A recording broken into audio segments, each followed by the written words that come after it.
She doesn't even go here. I'm bi, actually. Excuse me. Could the ugly, untalented gays please report to the principal's office? Hi, I'm Kurt Homo, and I'll be auditioning for the role of kicker.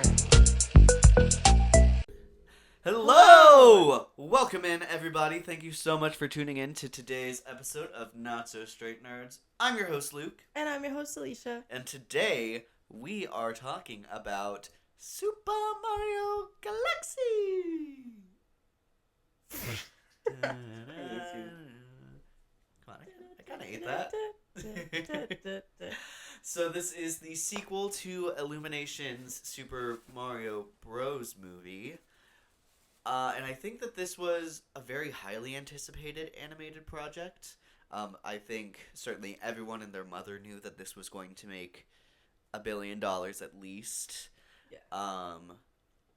But I think that people were really excited for this one because I think there was a lot of anticipation it was going to really kind of level up from the last entry, which I think still the right people enjoyed. Yeah. But I think that there was a lot of anticipation for this one, kind of across the board. So there's a lot to talk about. Our expectations, reception, our thoughts on the movie. There's a lot to get into. Before we get too deep into this conversation today, Vibe check. oh my gosh, Alicia, you have to tell me, how are the vibes? How are the vibes? It was my birthday yesterday. Oh my god. I'm in my mid-20s now. Oh my gosh. Officially. My parents were like, don't rush it. I'm like, but I am in my mid-20s. I feel like that's like... Anyways.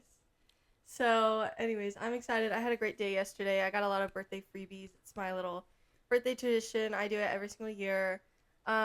My must-do spots are Krispy Kreme, although I always have a little bit of beef with them because they used to give you a free dozen glazed donuts for your birthday, and now they only do 3.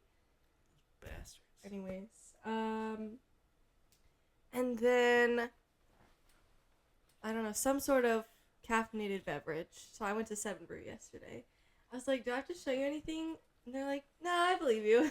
I'm like, okay, thanks. That's awesome. So tomorrow, hey, it's my birthday. It's my birthday! Well, you don't believe me. No, I saw you 2 days ago. It's gonna be the same lady.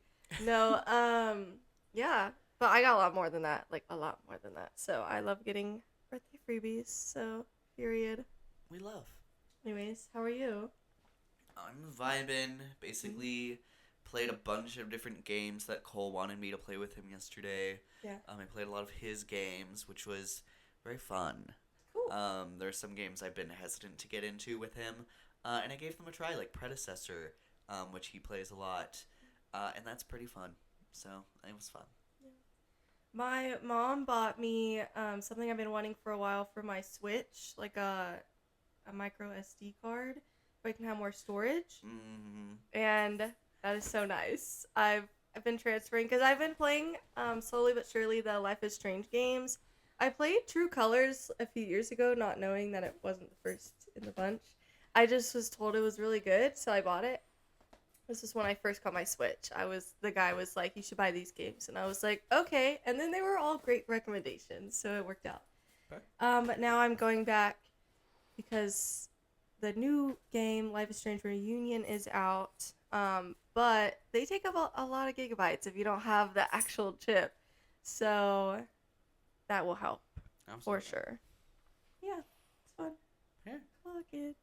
Well, alrighty, switching back into our conversation today, we are going to throw up a spoiler warning. We are talking spoilers on Super Mario Galaxy and also the Super Mario Brothers movie.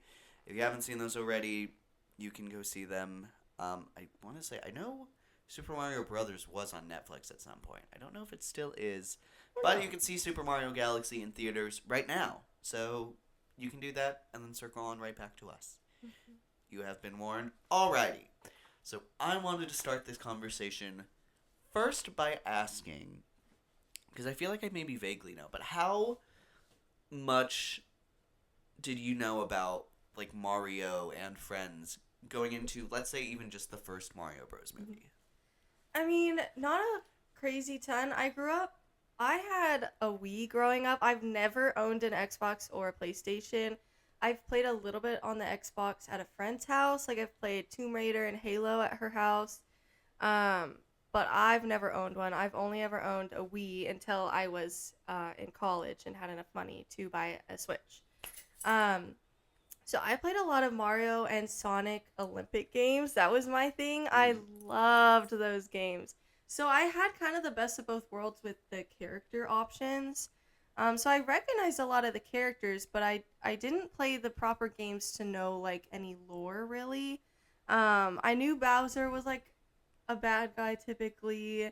I knew Mario and Peach were always like a little bit romantic or something. Obviously I knew that Mario and Luigi were brothers. And then I don't know, that was pretty much it. Some of the later games introduced some more characters, like Rosalina showed up at some point. I did eventually get Mario Kart as well, and then Super Smash Bros. So that helps too. They had a lot more characters.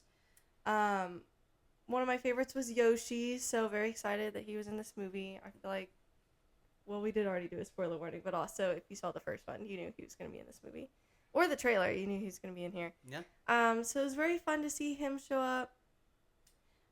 And then since we're in spoiler territory, I did not officially know that Rosalina and Peach were related.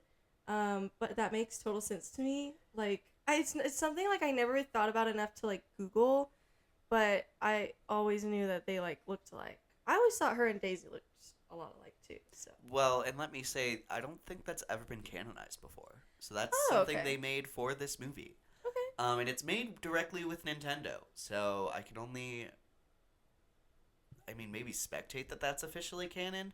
I'm very curious to see if they ever move forward with that. Mm-hmm. But it's always been very speculated where Rosalina comes from. Mm-hmm.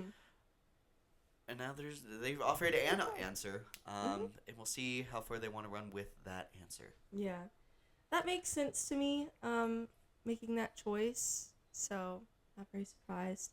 I always thought her and Daisy were in some capacity related because they are like, they wear like the same outfit but in different colors. But we'll see. I guess it's like the same dress. But anyways, trying to think what else.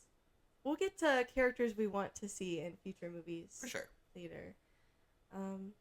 Yeah. So, not a crazy ton, but I also feel like really the cool part is the characters. So, if you are at all familiar with any of the games, then you're familiar with the characters. So, Sure. Fun. For sure. What about you? Because I know you've played a lot more Mario games than me. Yes, I do think it's worth saying, not many of the... Mario definitely has some lore, but unlike a lot of other franchises, it's not like a lore-heavy franchise. Yeah. Mm-hmm. And I would even say it's not a huge, like, story-driven franchise overall anyways. Like, the most popular games nowadays are, like, the Mario Karts and the Mario Parties, which are just so, like, not... Kind of themed games, yeah. basically, yeah. But then when it comes to, like, the mainline actual, like, Mario games, they don't... Other than, like, the original, which we're talking, like, 8-bit pixel, and you had to, like, figure out what was happening by reading the rule book, like, that's maybe the most intense lore they had until they got to, like, maybe the Paper Marios, which are a lot more, like, character, conversation, dialogue heavy. But specifically on Super Mario Galaxy, just looking at the trailers, there's a lot of inspiration, obviously, from Super Mario Galaxy, but also there's a lot of things taken straight out of Super Mario Sunshine, which is where Bowser Jr. made his debut as a character, Super Mario Wonder, which was like the most recent mainline Mario game, specifically with how like the Bowser planet kind of aesthetic, and then like the weird paint evil Bowser Jr. thing that's straight out of that game. And then Mario, hold on, there was one more, Super Mario Odyssey, which was the first mainline Mario game on the Switch. There's a lot of things from that there as well. And then they kind of handpick a bunch of other things throughout the Mario mythos to add in here. Yeah. And I would say the first one has a lot of like Mario 64, which was like one of the most revolutionary of Mario games because it was the first one with 3D kind of technology. But yeah, it feels like Nintendo has a really good hand on what's going into these. I mean, visually, I think it's right up there with the games. Yeah. Diving directly back into the first Super Mario Brothers movie, I'm just going to ask best parts, worst parts. Just to kind of quickly go through our thoughts on that entry. I feel like I definitely liked this movie more than most. I don't know. It's hard because obviously critics were not huge fans of it. They weren't huge fans of this one either. Audiences typically liked it more than critics did. But I rated the first one 4 stars. Like, I had a great time. I felt like it was, like, the story was good enough, and it just had so much celebration for the characters in the games. I loved all the uses of the different, I'm not going to use the right terms here if they have specific terms, but, like, the things that give them powers, like the power-ups. I think of the one that helps them have like flame powers, fire powers. Fire flower. That was very fun. I loved the uses of the shells when they were racing. The Rainbow Road obviously is super iconic. Bowser's entire like castle island thing was awesome. Obviously the Mushroom Kingdom was great. I think the visuals are just very, very visually appealing. Like I was thinking in this movie in Galaxy, there was one scene where I could like see the individual like stitches in Mario's hat. I'm like, that's crazy to me. Just the amount of detail. It makes me think of How to Train Your Dragon 3 when people were pointing out like this individual sand particles that were falling in certain scenes. Like just the amount of detail I think is fascinating, and I love the different types of animation styles that are explored today. I think this one is a great one that they could easily stick to, because I know sometimes people have problems when certain like Disney does an animation style over and over again. People get tired of that. I don't really share that sentiment, but I can't imagine people getting tired of Mario's animation style. Like, it's just so visually appealing. Like, why would you ever do anything else? So I think they've got a good thing going for them in that aspect. The characters are very fun. I think that the teases at the end with Yoshi is very fun. I don't know. I really just kind of like don't have a lot of complaints about the first movie. I mean, maybe the story's like basic, but I don't really care. Like I like it, so I don't really have a problem with it. And then one of my favorite parts of that movie is, of course, the star, the like suicidal star. I don't know what else to call it. It really is. It's like, please kill me. It reminds me of the ASDF video of the muffin. Somebody eat me, please. Why won't you let me die? No, that's exactly what the star was giving. And we still quote the star all the time. He's awesome. So, life is sad, risk is sad. Oh my god. And then, since we're in spoiler territory, loved that the star made a cameo in this movie. Yes. It was was great. getting close. I was like, is he really not coming back? I know. That's so great. Yeah. No, I think the first one is a very solid first entry. Like I was saying, Mario typically is not a huge franchise for having a backstory. It's like a very player happy franchise where it doesn't matter where you hop in, you can just hop in and you're not missing anything. Yeah. Which I think really helps it as a franchise sell games. Yeah. I think translating into movies makes that a little bit interesting because it's not a super story based like of the hundreds of entries that Mario has, story is like never the number one focus on any of them. Mhm. So you're really kind of starting from scratch on what this movie and what like what the narrative is, other than the basics of Mario fight bad guy. So I can understand that being a little difficult. And I love the visuals. I think the characters in the first one translate really well. I think they made Peach kind of level up because she definitely starts out as like the damsel in distress. Yes. Can't really do anything. And I would say the mid to late 2000s is where they really started to kind of make that pivot. She's but also in like there's Mario, Super Mario RPG. She becomes a character in your party. She becomes like a fighter and a healer. So that's maybe the first hint of her kind of coming into her own. But this one just kind of directly goes right into her being a leader and the protector of the Mushroom Kingdom. I kind of super love. I love the lore Jumping that right into they it. saved her and raised her, and then she kind of, when she was old enough, returned that sentiment to them, and I really like that lore, and they remind us of that in this movie, and I think that's so sweet. I love sweet. them. That reminds me though, I want to shout out the voice cast overall.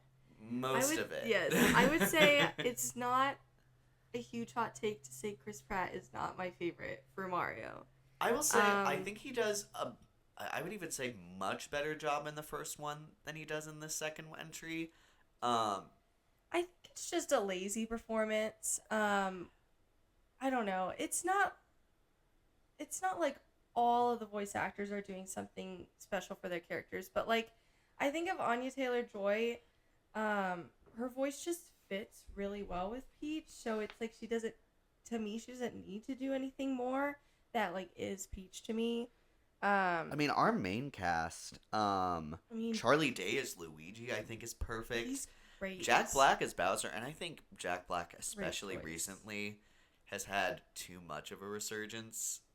Have in too my much of opinion, Jack Black. but I love Jack Black. I think his Bowser is like one of.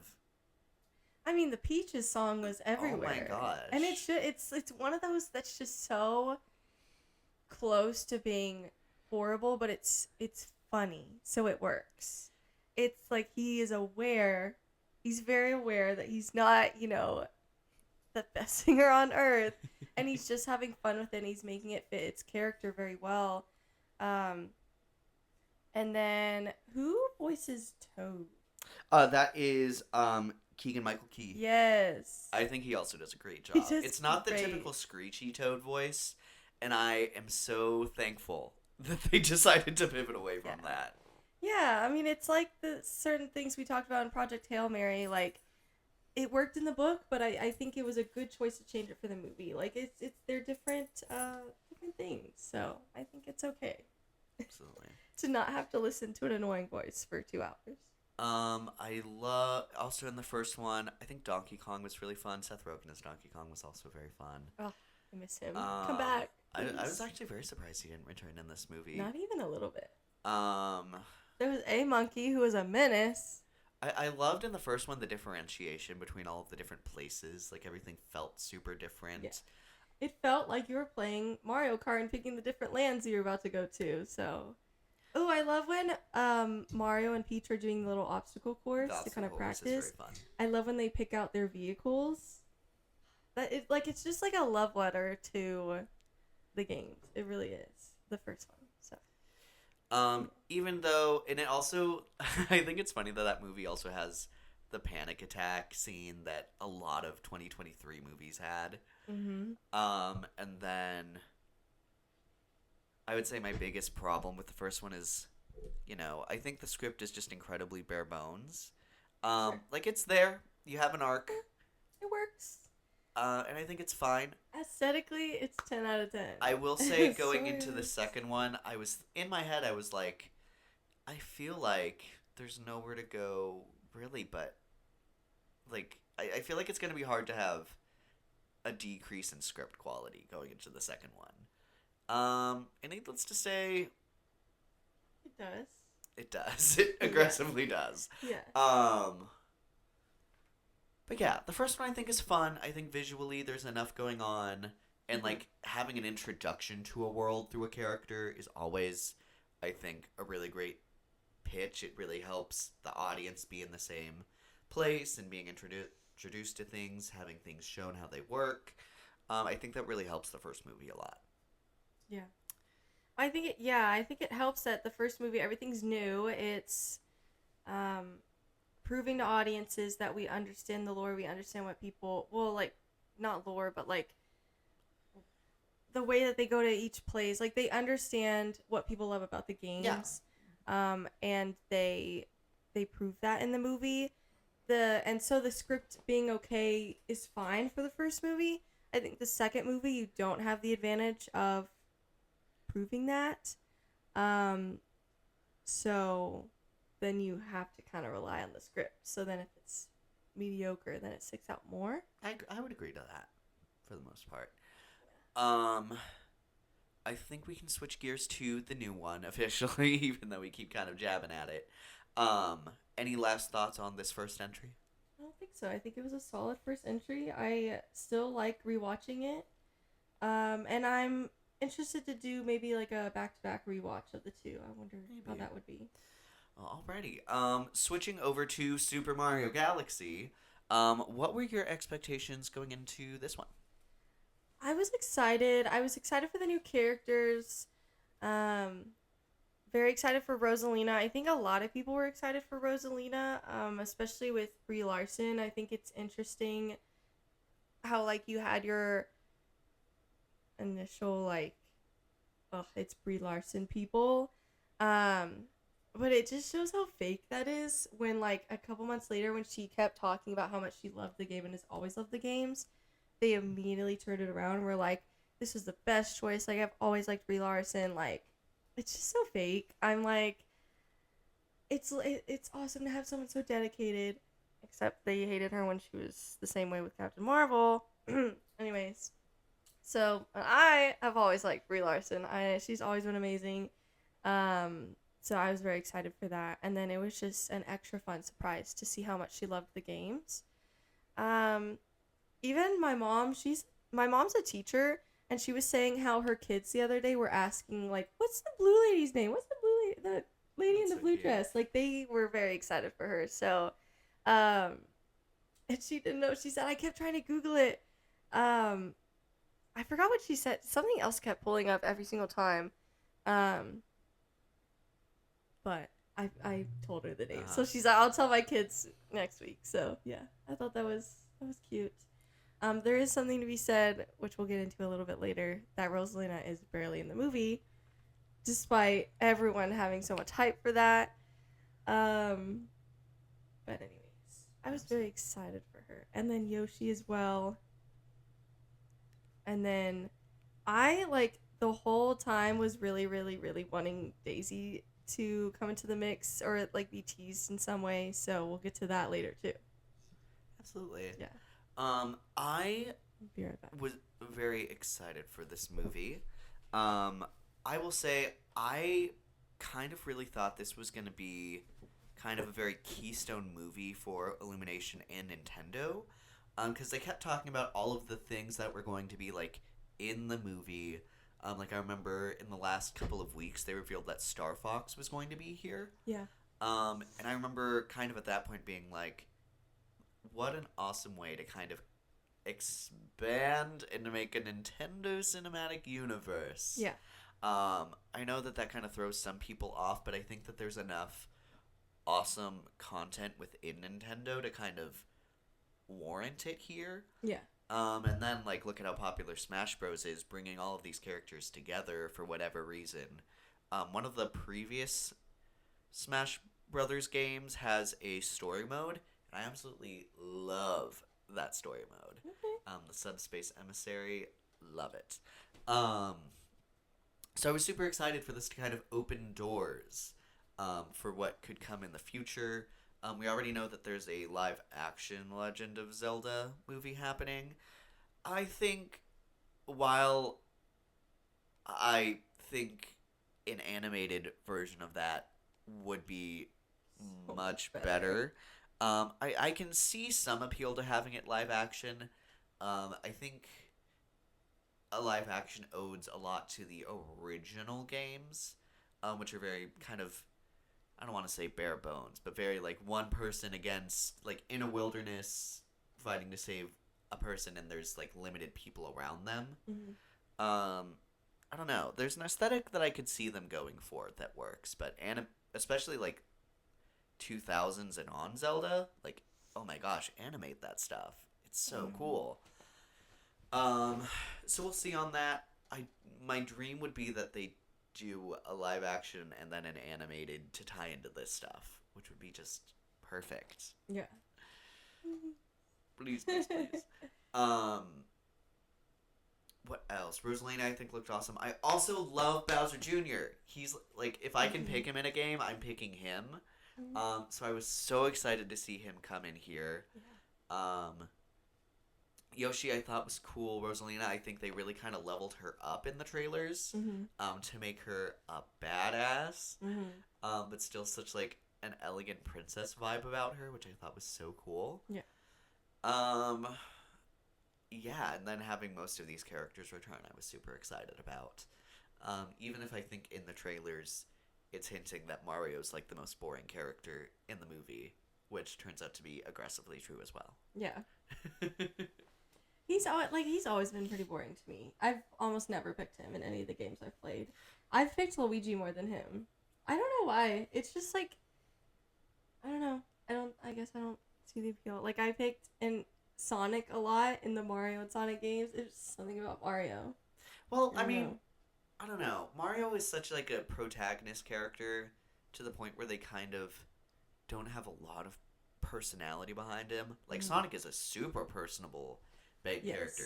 It helps a lot that he talks. And Luigi, I think, is even more personable in the idea that he's like a coward as his main kind of character, and that translates really well even when he can't talk. Well, So it helps in the movies, like, also that his voice actor does a lot more unique stuff for him. Oh my gosh. He's a lot more memorable of a sound, I would say, if nothing else. For sure. Mario will always be Nintendo's golden boy. He's like the protagonist. Yeah. Across like kind of all genres. Yeah. But I do think it's a little unfortunate. Like we talked about some of the changes they made for these movies. I think it's a little bit of a bummer they didn't add a whole lot to Mario to like really kind of make him feel like a rounded character. Yeah, I agree. I think that kind of wraps up my expectations. Best parts, Alicia. What are some of the best parts of the Super Mario Galaxy movie? Rosalina, whenever she's on screen As and long doing as something, she's there. which is not a lot, but I mean, you gotta shout it out. However small, Bowser Jr. I don't know if there's ever a point where I disliked him on screen. I think he was always a fun time and doing something interesting. He was so cool. Okay. Oh my gosh, like any scenes where either of them are fighting, they use the paintbrush so much. Yeah. I think his voice actor did a great job. Josh Safdie, the director of the Smashing Machine. He was? For some reason, I thought Jack Black did both. No, that was Sting. Betty Safdie. Sorry, Ron Safdie. Yeah, the director of the Smashing Machine was Bowser Jr. Mm-hmm. That's fun. Okay, that's all. Continue. Okay. Let's see. Yoshi was very cute. I wish he was given more to do. But that's not his fault. Like, this is the writing's fault. So I would say that's something in the worst parts is that he didn't really have much at all to do. He was kind of there in name alone. Yeah. How do you feel about Donald Glover's vocal performance as Yoshi? I think he did great. I think people were doubting him, which is interesting, but then the second the trailer had him say Yoshi, they were like, oh, okay. We're locked in. Yeah, so good for him. And let me think. Because he's done voice acting before for Spider-Man movies. He's the Growler, I believe. Yeah. Okay, let me think. What other characters? I mean, Glenn Powell was a fun surprise. I think people were perhaps people who were hesitant or maybe less so because it was Glenn Powell. Like, I think despite him being in some questionable movies lately, quality wise, I think people still like him. Something I really jump on that. Mm-hmm. Something I really like about Glenn Powell is that even when he's in these movies that aren't like super well received, and even though like even some of them we don't like, what I really respect him going down with the ship. Yeah. Like with The Running Man, I remember him coming out like, "Hey, we did our best, man. I still love that movie," and I'm like, I respect the hell out of that. Yeah, fair enough. Yeah, he seems like a great guy. I mean, as far as I'm aware, And he really wanted to be in this movie. Yeah, which I think is super awesome. Yeah. So that was very fun. I don't know much about his character at all. I honestly didn't know he existed, if I'm being honest. Didn't know he was a character, so sorry. The Star Fox games are on the older side. It's in 3D technology, be like really early 3D video game technology. And then I think sometime in the 2000s they did another version of it that looked a bit better. Essentially just animals in space fighting. Like, it's a shooting game. You're in the ship going around and shooting stuff in space. But I think it's really awesome. The aesthetic, the very unique animation style that they brought in to introduce his character, I thought was very fun. And I was thinking I wanted a Star Fox movie before I saw this movie, and after having seen the movie, I'm like, give this guy his own movie. Yeah, I think they're on the same page for sure. And I love how he was just giving, like, to me, he was giving much Star Wars energy. Like, he's giving Han Solo. It's giving, but then very like whenever Han Mario Solo. comes in, it's like giving a healthier, masculine Han Solo. Yeah, no, it was definitely giving like Millennium Falcon. Like, I love it, but in the best way. It's like, it's very fun. Gosh, I think there are still some good jokes in this movie, even if I would say this movie is definitely not as funny as the first one. I love when Beach is like, "Rosalina, I can't wait for you to see my castle," and then everyone's like, to the castle being gone. No, that's hilarious. No, one of the funniest things for me here was the Bowser and Bowser Jr. dynamic. Oh my god, once they got together, I thought every scene with them was incredible. Yeah. I think both characters were probably some of the funniest this entire movie. When Bowser's, good, or at least pretending to be good or whatever. I think he is temporarily genuinely good. Sure. And then the power, everyone cheering for him, it gets to him and he's back to like his original self. But he's very funny when he's tiny, and then when he gets big again, I think he's great. I think Jack Black was a great choice for him. To give him the little comedy with the evilness as well. Sure. I liked some of the places they explored. I think the casino room was fun, especially that you could walk anywhere and be at level, that's a fall. very big part of Mario Galaxy. Yeah, that seems very fun. The characters that they met and fought with, I thought seemed interesting. Like maybe there's something Birdo there to and explore. Mouser. Yeah. Oh, and Wart. Oh, Wart.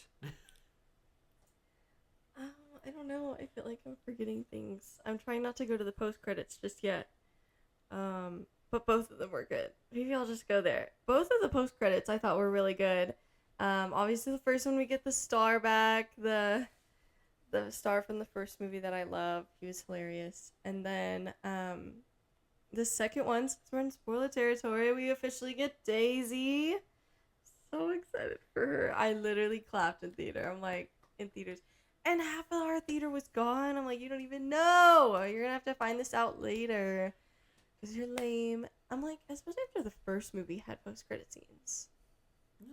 well, whatever. Some people have kids and they need to use the bathroom or something. I don't know, man. Yeah, it was very fun. Yeah.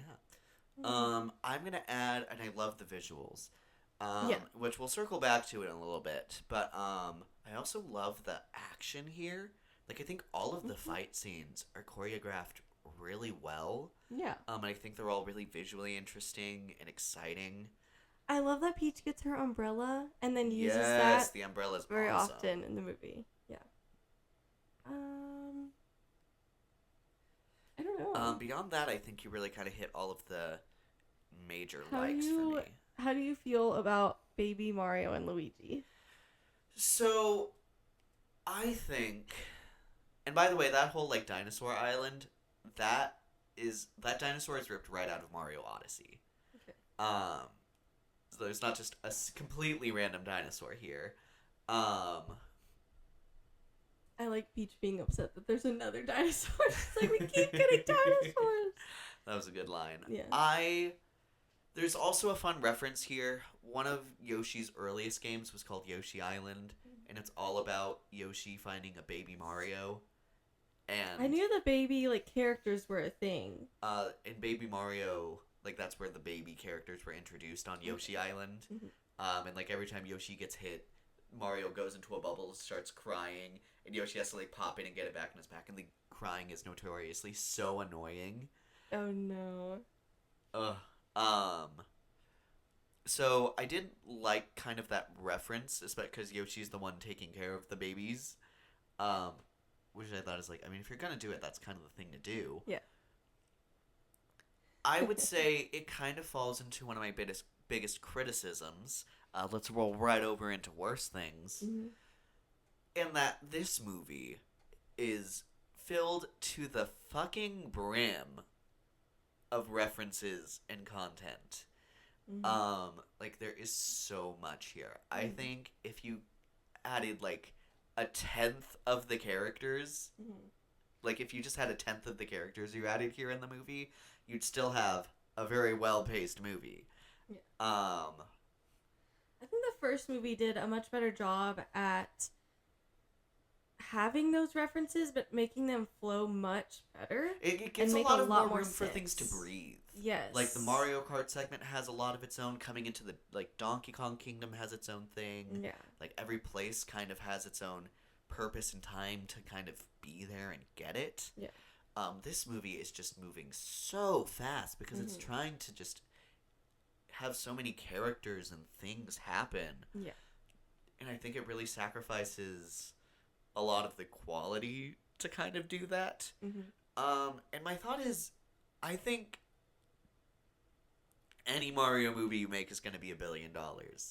So why are we rushing so much to fit into just one? Yeah.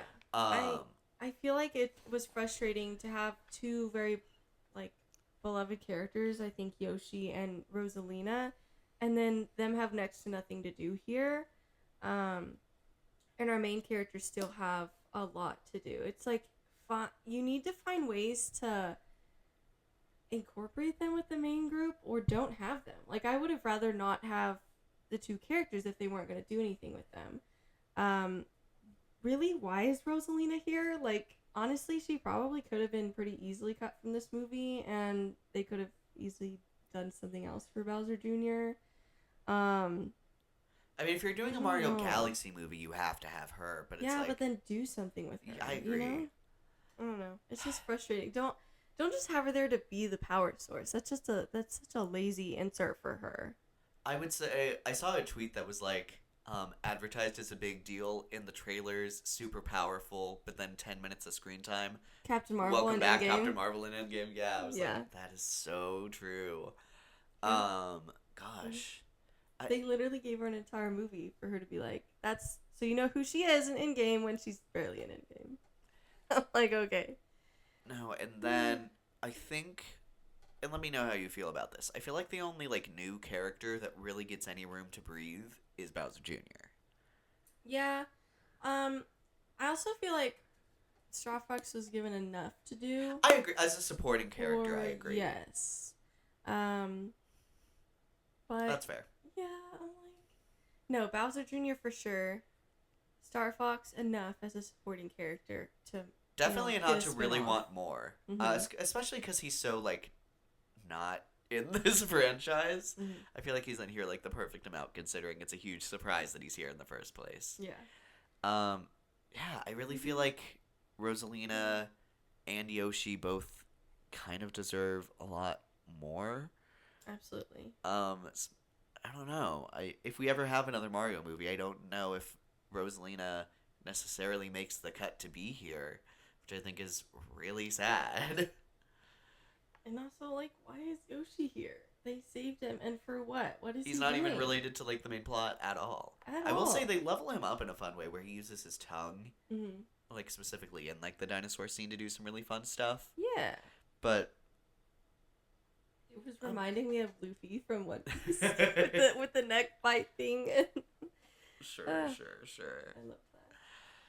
Ugh. I don't know. Yeah. And then also, your main character is, like, the least interesting character in this movie and has, like, the worst voice acting performance. Like, if you cut Mario out of this movie, you still have this movie.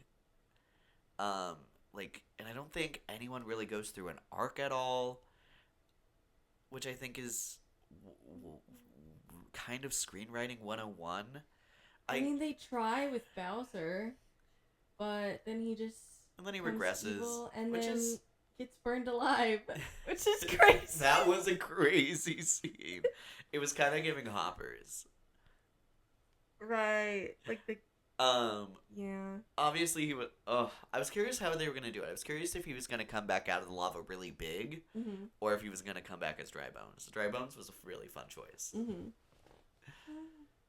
I don't know. I really like the ideas that this franchise has. I really hope in the inevitable next entry they kind of slow it down and for the love of God get someone who knows how to write children's movies.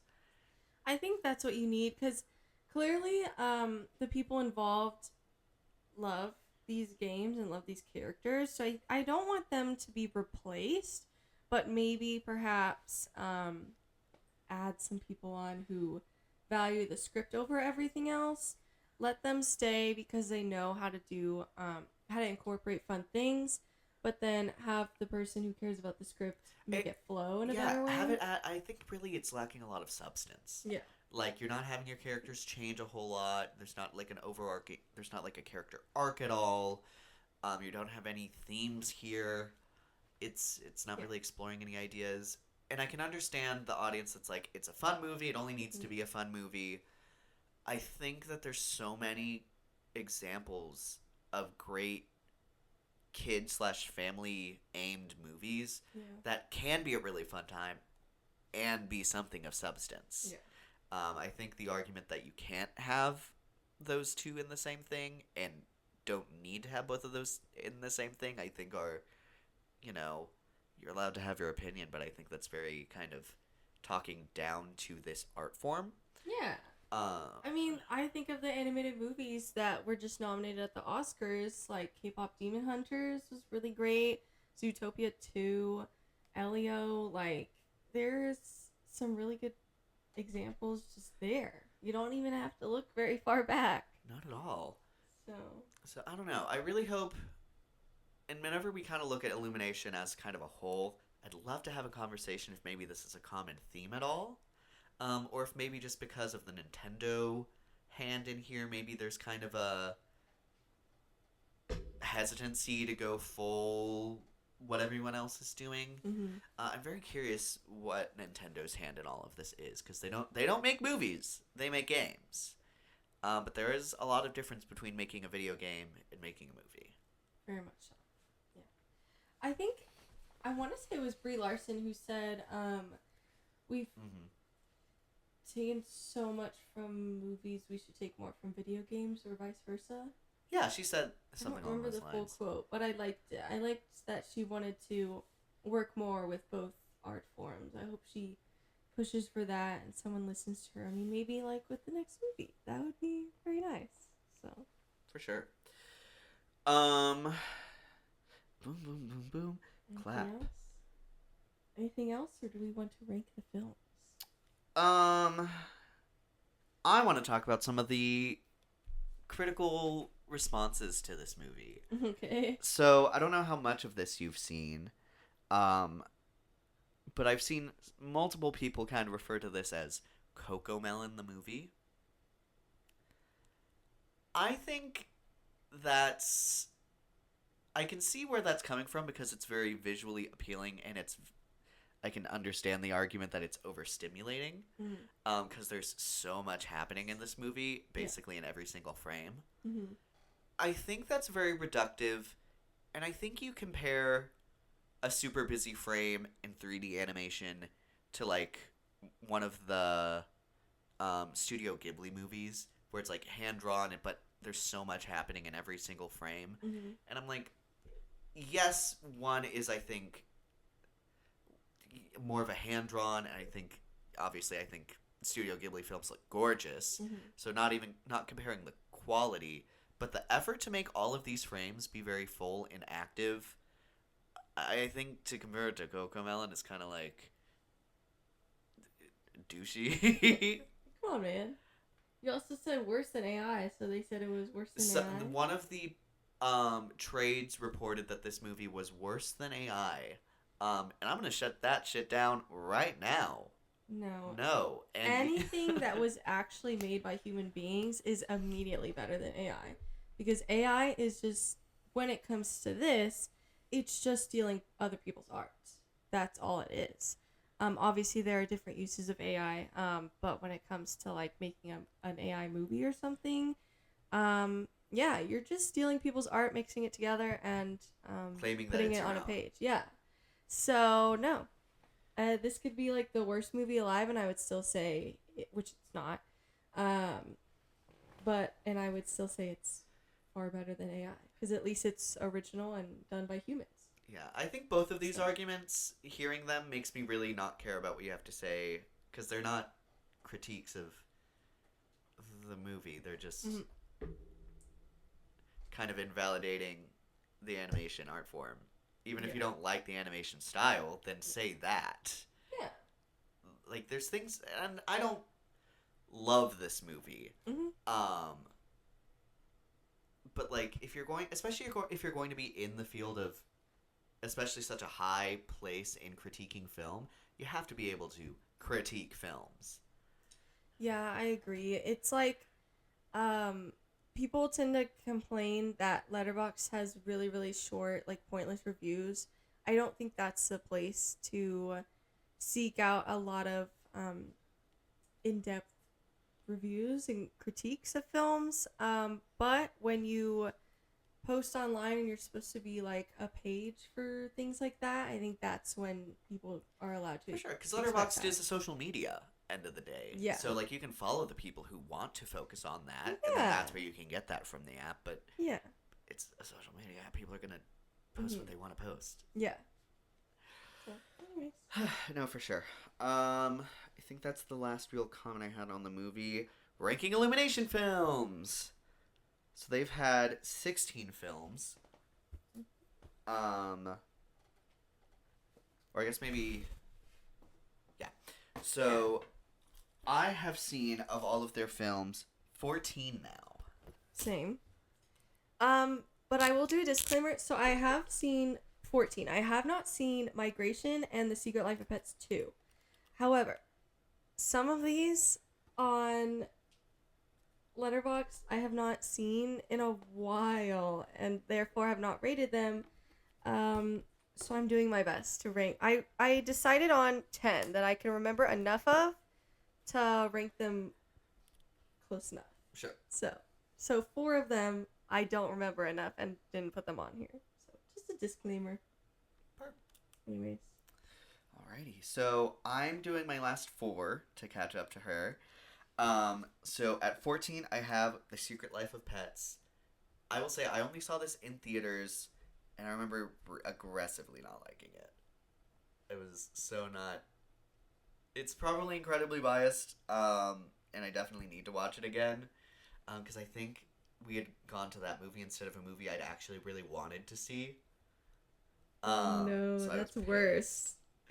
At 13, I have The Grinch. One thing about me, I do not like the Illumination's Grinch. Once again, I only saw that once when it came out. At some point, I want to watch all of the Grinch movies back to back to compare. But in my head, aggressively the worst. 12, I have Despicable Me 3. Oh my gosh. I binged... This is one of the ones I left off, because I remember that it was, like, him and his brother or somebody, but I don't remember anything really more than that. I had Enough. seen... The first one was a classic in my childhood. The second one I had seen a couple of times, but I didn't remember it enough to, like, really have a ranking on it. So I rewatched the second, and I watched the third for the first time before the fourth one came out. Mm-hmm. And oh my gosh. The second one to the third one is such whiplash, because I do not like the third one at all. Oh my gosh. And then at 11, I have the first Minions movie. I think it has some fine parts, but overall, it's, I think, aggressively unmemorable. I also left the first Minions off. Funny enough, I have the second Minions movie, The Rise of Gru. I have that rated on Letterboxd, so that's on my list, but the first one isn't. So, I don't remember it, so sorry. Okay. My number 10 is Despicable Me 4. This might not be my least favorite of the bunch, but I don't remember 3 enough, so sorry. It's surprising. I feel like I don't remember disliking this movie, but I have it at 2 stars on Letterboxd.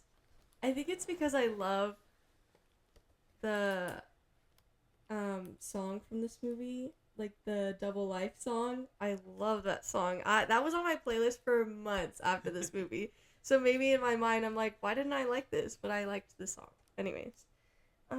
Yeah, I guess I was not a huge fan. I remember parts of this movie enough. Be like, yeah, I can see myself. Obviously, I'll get to it, but it's interesting. I thought it was a fine movie. Mm-hmm.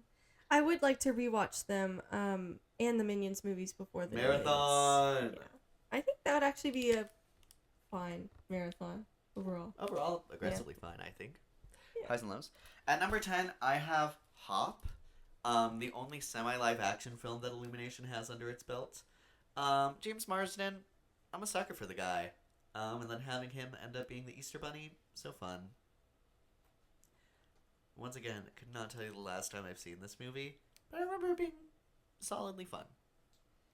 That's one I left off because I don't remember the last time I saw that movie. Probably when it came out, honestly. So sorry, I don't remember enough to rank it. Number 9, I put Minions: The Rise of Gru. I think I gave this 3 stars, so watchable, I guess. I don't know. I don't remember.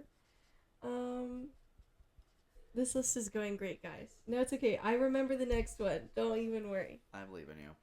At my number 9, I have the Super Mario Galaxy movie.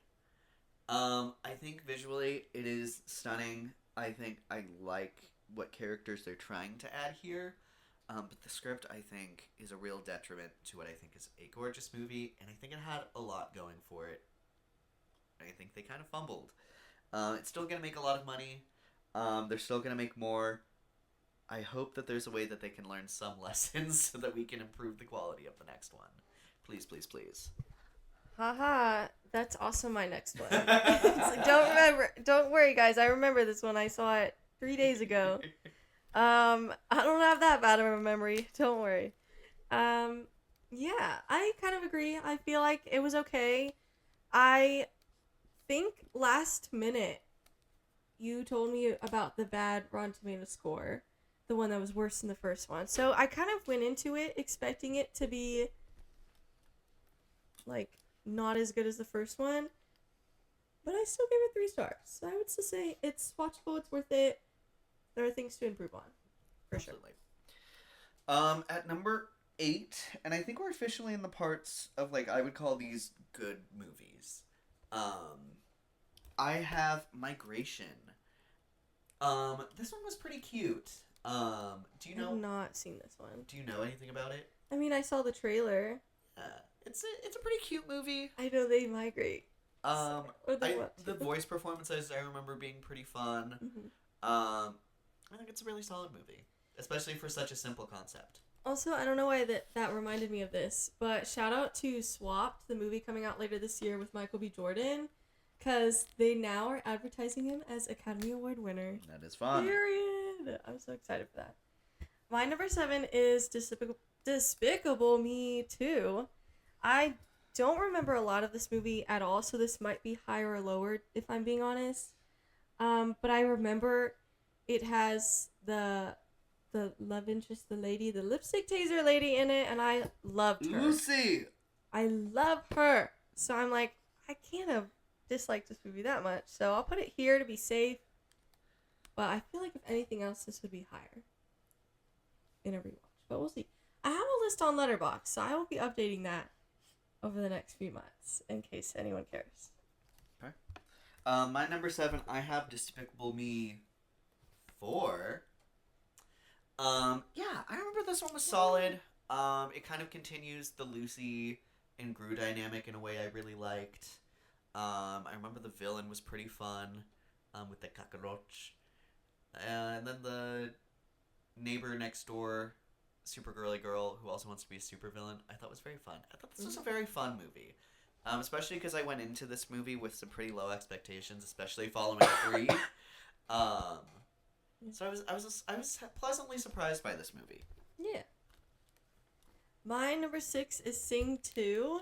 I remember thinking this movie was pretty cute. I was actually a little surprised to see I rated it 3 stars on Letterboxd. I thought it was higher. Maybe it would be after a rewatch. I'm sure we'll rewatch it at some point because you haven't even seen it, which is crazy to me. It's crazy to me because it's a new enough movie where I'm surprised that you didn't see it in theaters. Honestly, Yeah. I don't know. We were probably busy, I guess. I don't know. Yeah, I love the voice actors for these movies, and I think they're very underrated. I think the first Sing is kind of amazing. I love the first Sing. Yeah. Anyways. At my number 6, I have the Super Mario Bros. Movie. Just talked about it. It's a lot of fun. It's not perfect, but I think it's a great introduction to this franchise as a movie. Haha, that's also my next one. So we're thinking pretty similarly on that. Yeah, I agree. I think it's better than the Galaxy movie. Not perfect, but it's solid. A good watch. A fun watch. Yeah. At number 5, I have Sing. Such fun times. I feel like every now and then I still make fun of the Happy Birthday to you. Listen. She was like, oh my god, I'm so embarrassed. And I'm like, girl. No, oh my gosh. I'm going to shame myself a little bit here. In college, there was an audition for something that was technically a musical, but it was being directed by someone who was like, it was like a musical, but it like wasn't like one of those big musicals. So basically singing was optional in the audition. Oh no. And they were just like, sing something. And I did that basically. No. Yeah. And you know what? I got the lead. And on the first day of rehearsals, she's like, and guys, you should have heard.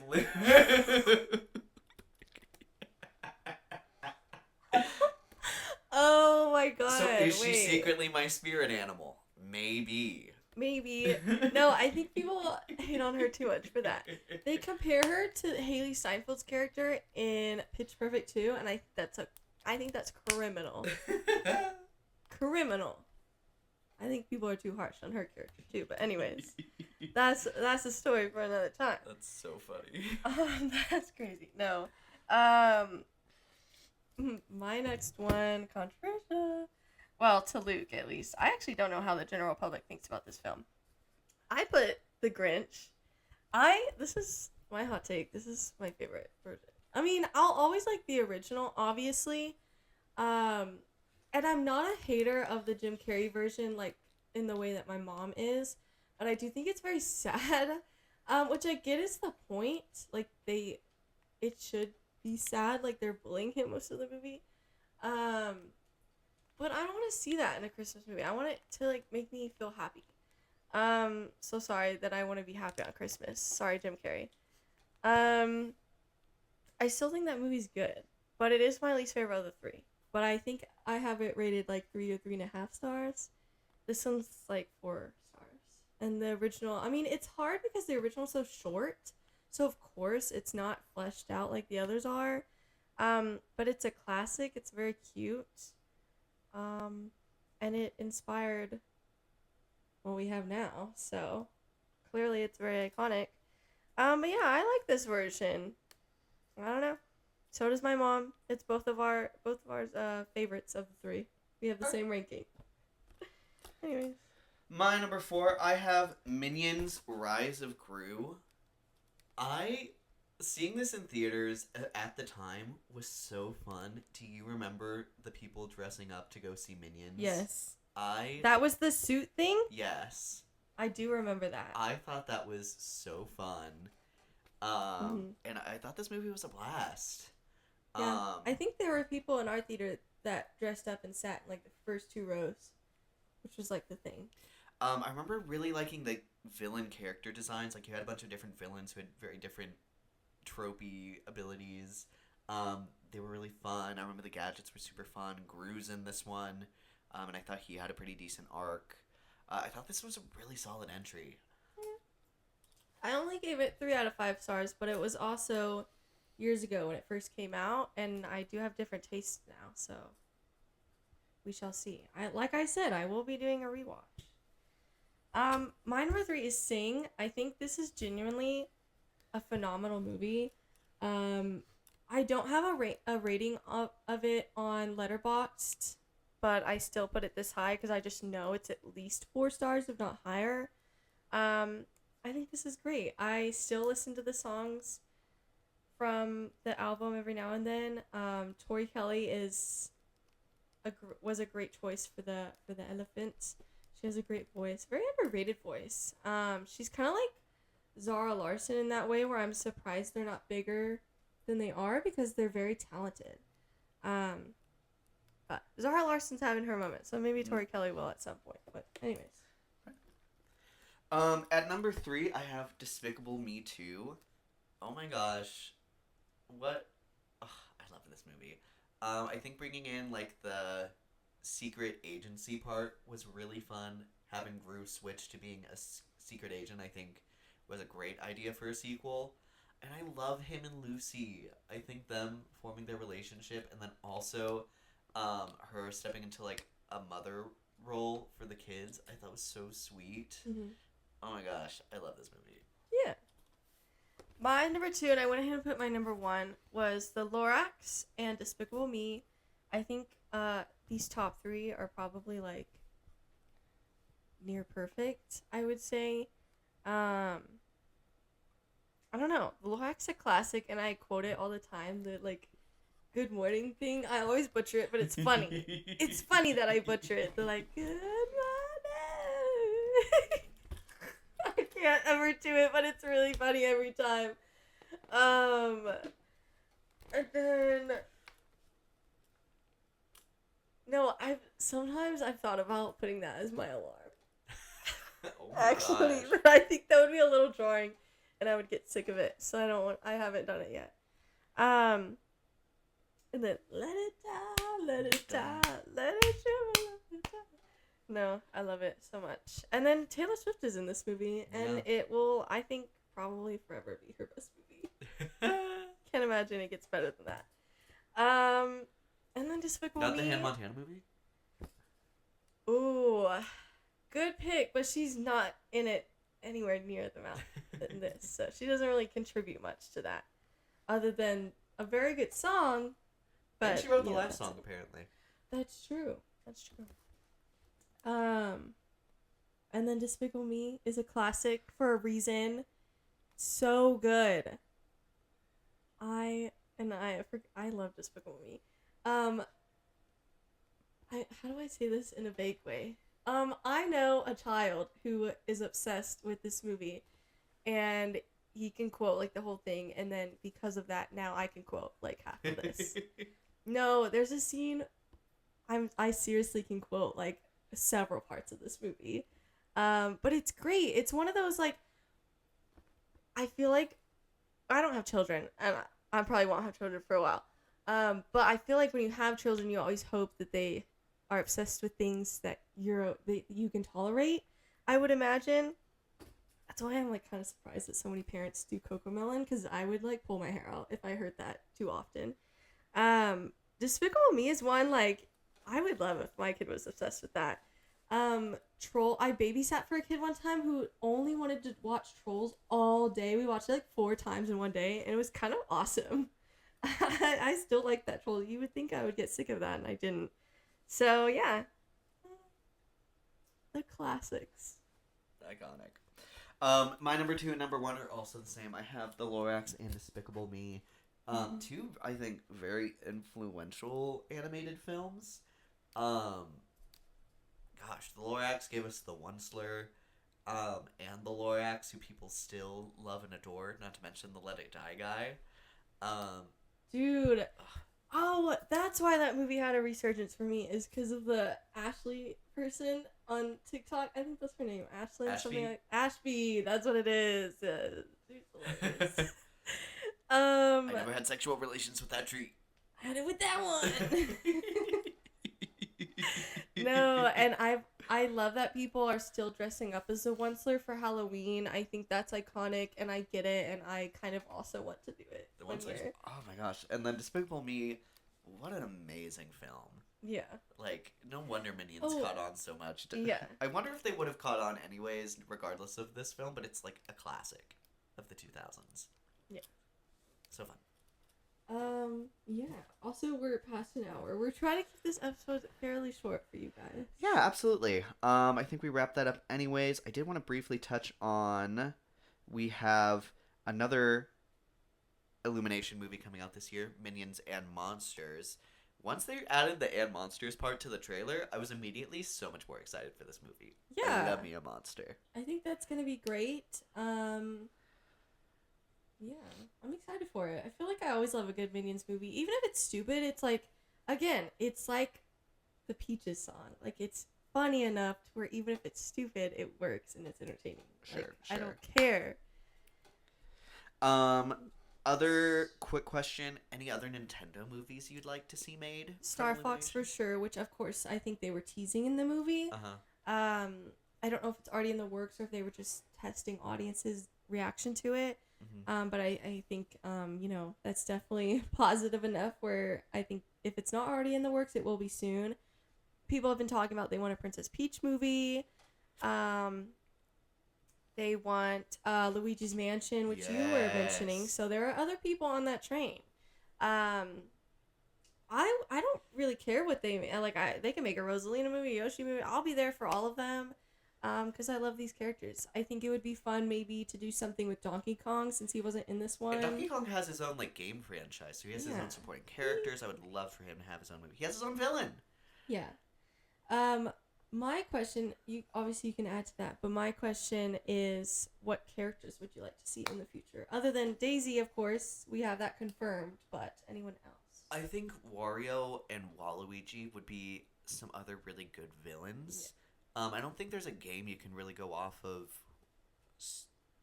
directly of a Mario versus them. But I think that would be super fun to just kind of work out. Mm-hmm. Other characters. Daisy being introduced in some capacity would be super cool. She's not super story involved, so it'd be super cool.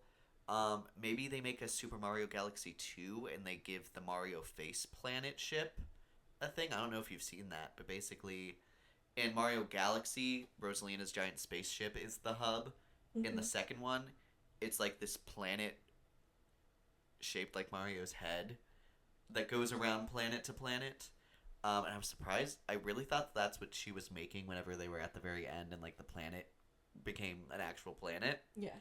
So maybe that's what's up next. I don't know. I'm very curious if they're going to adapt any of the games directly. Mm-hmm. I don't know. If they do Mario Odyssey, they have Cappy where Mario's hat is alive. If they do Mario Sunshine, there's this living device that shoots water on his back named Flood. He's actually on Bowser Jr.'s wall of weapons. Okay. I I don't know. There's a lot of opportunity, but I feel like they played a lot of their big cards in this movie, which I think ultimately is a bit of a bummer. Other Nintendo movies I'd love to see. I want a Kirby. I want more Pokemon movies. Oh my gosh. Detective Pikachu isn't a perfect movie, but I love being in that world. It's a lot like Toy Story in that regard, where it's like, I don't care what the quality is. I want to be here because I love seeing these Pokemon being alive. Yeah. Kirby- Obviously, I think at some point they could explore bringing Zelda characters in. Animated Zelda movie, please and thank Yeah. you. And then I'd be interested to see if they ever do anything with Mario and Sonic because of the games. I don't really know if their relationship is still good. Like, I have... And they're different studios, so, Yes, so I don't know if it that's would be why pulling from there, if they I don't know. do like an original Sonic adaptation. I don't know. I'd be very curious. But I'd be open to it. Like, I'm kind of just like, what, the world is their oyster? Like, I just want to see what they do. I'll be seated. Very fun stuff. I hope Nintendo kind of pushes the boundaries of what they're wanting to do. Yeah. Reception estimation. So, what do you think the audience and critic score are as of right now? I think you said last time the critic score was, like 46% ish. And looking at at Mario Brothers, critic score was 59, audience score was 95, and cinema score was A. So I know what the critic score is. I'm gonna guess audience score is like 96. I'm gonna guess it's like 90. 90. Okay. Mm-hmm. And then what do you think cinema score is? Or I did you think see maybe A minus. Okay. Just slightly, like both slightly below the first one. Okay. So critic score was 41. Okay. Audience score was 90. Oh. Interesting. And then I did see that the cinema score was an A minus. Okay. So across the board, everything's a little lower than the last one, which I think is interesting. Yeah. I think it's fair though. That's kind of our opinion too. I agree, but I was surprised. I feel like more of the people who were into it were like aggressively into it. I don't know. I've seen some complaints about Rosalina already, so maybe people were pretty disappointed in that. I don't know. Okay. So the numbers website where we pull box office from is not updated with worldwide, but domestically, it has already gotten to 107 million. Yeah, that's. And I think people were eyeing like a 400 million opening. Yeah, it's gonna hit $1 billion, guys. So our question for box office prediction: how far past $1 billion will it go? How much did the first one make? The first one made 1.35 billion. I think we're gonna pass that. Yeah, I probably like 1.5 billion at least. I mean, that's a pretty big opening. What did Zootopia 2 end up doing? Because it's probably not going to have as big of an opening as that, if predictions are to be believed. Zootopia domestically opened at 100 million. It went on to currently have grossed 1.86 billion. So I think actually 1.5 billion is probably a pretty perfect guess for Super Mario Bros. Galaxy. Is that what you're locking in? Yeah, more than the first one, less than Zootopia 2. I'm gonna go 1.6 billion. I think it's gonna get a little closer to Zootopia 2. Okay. But it's very exciting. Ultimately, I hope this opens up even more doors for Nintendo specifically to kind of do some stuff with them. Yeah. It's one of those movies, it may not have been the best, but I'm still excited that it's going to do really well because I want more. Yeah. So, hopefully they learn the right lessons and can improve going forward. I think that is everything that we have today. So, lovely viewers, what do you think of the Super Mario Galaxy movie? What are some of your favorite Illumination movies, and what more do you want to see from Nintendo and Illumination in the future? Let us know in the comments below. If you've made it all the way this far and you've enjoyed it, please leave a like. We'd appreciate that a lot. And until next time, I'm your host, Luke. And I'm your host, Alicia. And thank you so much for watching Not So Straight Nerds. Bye.